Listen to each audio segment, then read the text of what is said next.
Paano i-delete ang mga search history sa Messenger natin?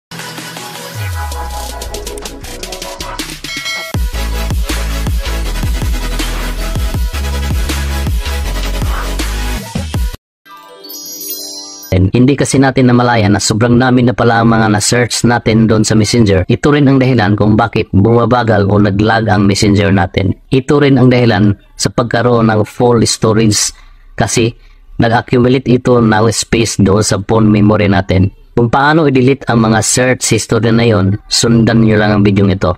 Buksan mo lang ang Messenger mo at pindutin mo ang tatlong lines. Pindutin mo ang settings. I-scroll mo lang hanggang makita mo ang Meta Account Center sa baba. Pindutin mo yan. Pindutin mo ang Your Information and Permissions. At pagkatapos, pindutin mo ang Search History.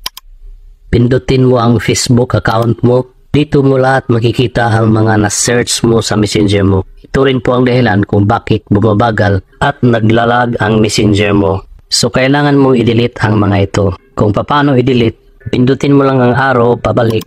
At dito sa baba, pindutin mo ang Clear All Searches.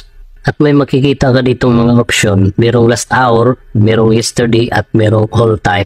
Piliin mo lang yung all time para mabura na lahat. At pagkatapos, pindutin mo ang Clear All Searches. Ayan, nag-clearing searches na po mga lods. Pindutin mo lang yung account mo para makita natin ang mga search history natin. Ayan mga lods, na-delete na po lahat. Ganun lang ang gagawin mo. Maraming salamat sa